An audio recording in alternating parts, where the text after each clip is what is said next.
Salut la famille, j'espère. J'espère que vous allez bien. Moi aussi, je vais super bien. Alors, c'est vrai que ça fait un sacré bout de temps que je pourrais dire que je n'ai plus refait une vidéo. Vous m'avez beaucoup manqué pendant tout ce temps. Moi, je pensais à vous.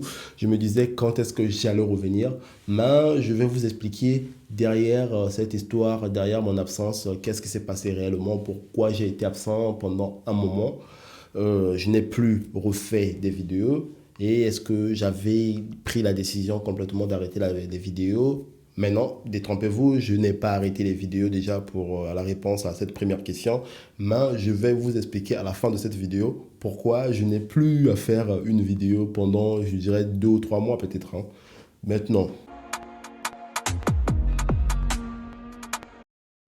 le but de la vidéo, comme vous avez vu le titre, aujourd'hui, j'aimerais bien qu'on puisse faire un petit récap. C'est pas le récap de tout, mais un petit récap, selon moi, des grands événements dans le monde de la musique et peut-être un petit bonus dans le monde du sport. Mais restons d'abord focus dans le monde urbain et dans le monde de la musique hip-hop, bien sûr.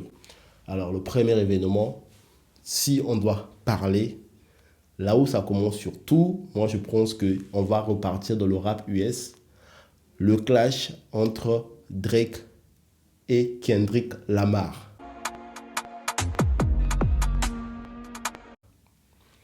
Alors, dans ce clash, d'entrée de jeu, on va se dire les choses. Drake a fait du clash, Kendrick a répondu, mais à la fin, il y a une personne qui a gagné ce clash.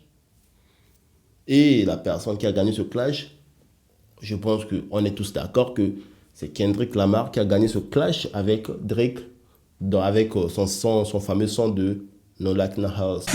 I hear you like I'm young. You better not ever go to cell block 1. To any bitch that talk to him and they're in love, just make sure you hide your little sister from him. They tell me Chubb's the only one that get your hand-me down. And party at the party playing with his nose now. And Baka got a real case, why is he around? Certified lover boy, certified pedestal. God, fuck him up. I'ma do myself. Why you pulling like a bitch, ain't you? Trying to strike a chord, and it's probably...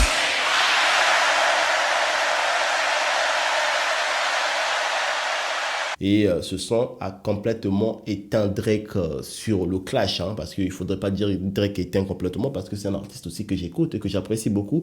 Mais en tout cas, en termes de clash avec Kendrick Lamar a éteint Drake sur ce clash.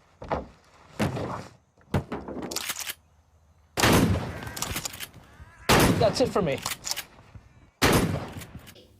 Et moi, je pense que Drake, en termes de clash, Kendrick a été supérieurement, très très très supérieur à Drake. Et là où j'ai trouvé un peu dommage, c'est du fait que Drake a commencé à accuser des plateformes comme les Spotify et toutes les plateformes de musique, comme quoi qu'ils étaient en train de booster le son de No Like No House de Kendrick Lamar, afin que Kendrick Lamar puisse gagner ce clash.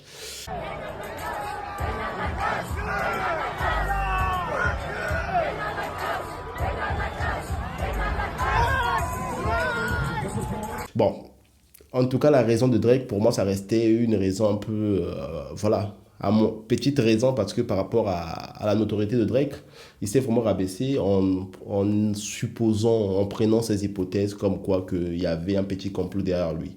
Là, si on va si on reste sur ce sujet, voilà, on peut conclure que Kendrick Lamar, l'année 2024, a été supérieur à Drake musicalement parlant. Et même dans le clash. Maintenant, on va évoquer maintenant le deuxième événement dans le monde toujours urbain qu'on a tous, qui a fait parler beaucoup de personnes. On a vu beaucoup de vidéos parler sur cet événement. Comment on ne peut pas parler des affaires de Puff Daddy?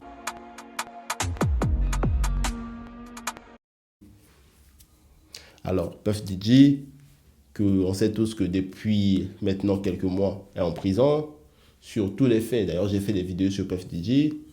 Il est accusé par plusieurs femmes, même plusieurs hommes aussi, hein, qui l'accusent sur beaucoup de faits concernant ces soirées qui partaient dans les dérives vraiment. Quand vous entendez, ça fait froid dans le dos.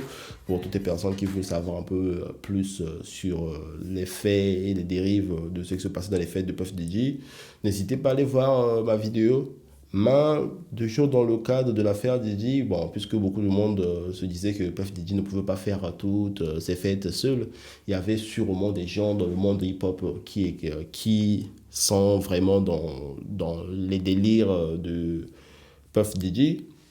Tout le monde voulait bien que Jay-Z soit ready à cette histoire. Eh ben, il y a eu à peine quelques semaines, une fille qui a pu déposer plainte, mais après qui a eu à refaire encore un pas en arrière pour dire que finalement, voilà, il n'avait pas vraiment des idées claires si réellement c'était Jay-Z ou pas.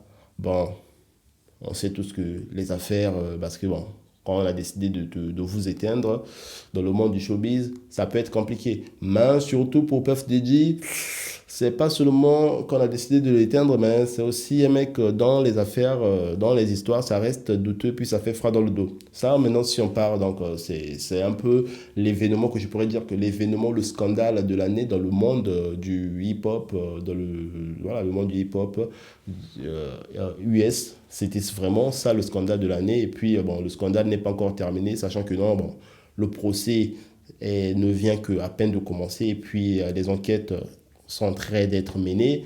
Actuellement, on peut toujours dire que c'est vrai qu'il a arrêté, mais il bénéficie encore de sa présomption d'innocence, Puff Daddy. Ça, c'est côté scandale de l'année dans le monde hip-hop US. Maintenant, si on revient maintenant en France, le clash je pourrais dire le clash des réseaux sociaux, hein, et aussi peut-être clash par 100 de l'année en France. Quand on parle de clash, on parle du rap français, clash, on ne peut que mettre son nom. Je pense que vous savez de qui je parle. Bien, bien sûr, je parle de Booba. Booba, cette année, a gardé les mêmes ennemis et les a tous mis la pression. Donc, c'est cette année qu'on a vu Booba faire une réaction sur l'album de Rolf. Moi, je suis pas youtubeur, mais je fais ce que je peux. Alors, on va faire. Alors, une première pour moi, vu qu'il se plaignait qu'on parlait pas de son album Fitna, je vais moi-même faire la réaction à l'écoute de l'album Fitna. Je crois que je connais 3-4 titres qu'on tournait. Mon petit Hosni, c'est l'heure de la réaction. Fitna, Rof, 17 morceaux. Il n'y a même pas le timing. De Fitna.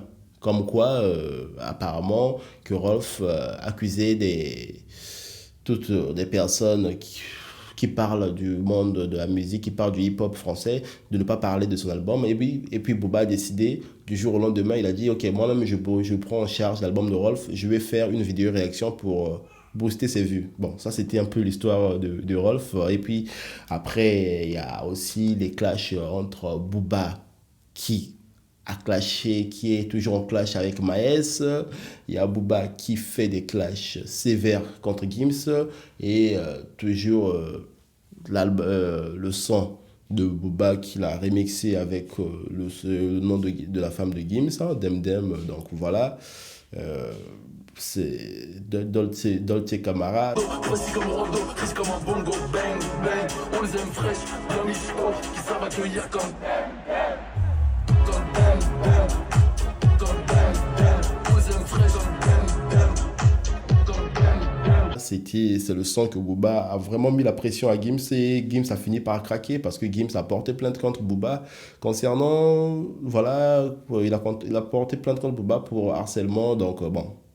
dans ce monde de clash. Quand tu portes plainte, entre-temps, on peut estimer que tu as perdu. Bon, mais le plus important, c'est que cette année a été une année très bouillante dans le monde du hip-hop et dans le monde de la musique en général, quoi. Maintenant, on va parler maintenant de l'événement de l'année. L'événement de l'année, ce qui a été aussi beaucoup plus marqué par la musique. Alors, on va parler des Jeux Olympiques 2024 sur Paris, qui a été bien accueilli. Il y a eu toutes des critiques, hein. Il y a eu des critiques positives et des critiques que je pourrais dire négatives.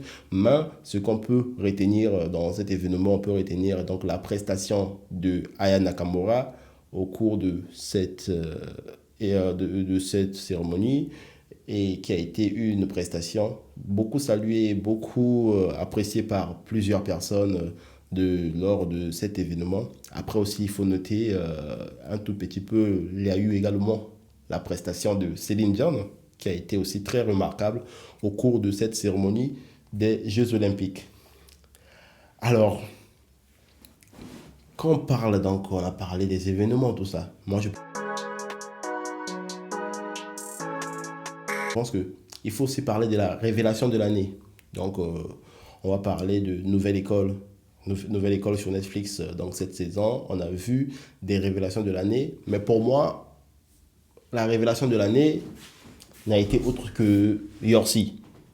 C'est vrai qu'il a perdu, mais il reste vraiment pour moi une révélation de l'année, parce que à la suite de ce concours de Nouvelle École, la personne qui a su s'imposer et qui continue à faire des sons, pour moi, c'est nettement Yorsi. La preuve est qu'il continue à faire des sons, et actuellement, c'est le talent de Nouvelle École qui fait beaucoup de millions de vues sur YouTube, qui a beaucoup d'auditeurs sur Spotify et puis sur toutes les plateformes de streaming de musique. Il est au top, et pour moi, je dis que pour moi, ça a été la révélation de l'année. Et Yorsi, il a du talent, et j'espère qu'il va continuer comme ça. Et puis voilà, pourquoi pas s'imposer dans ce monde du showbiz, parce que pendant 6 mois, 7 mois, c'est bien. Mais rester dans l'année et rester plusieurs années, c'est mieux. Je vais essayer de quitter un tout petit peu les US et la France pour aller au Congo, pour dire pour moi le son de l'année au Congo, le son rap de l'année au Congo, pour moi c'est nettement de Makalba Maléchek. Ce son a été remarquable. D'ailleurs, j'avais fait une vidéo réaction sur ce son quand c'était sorti.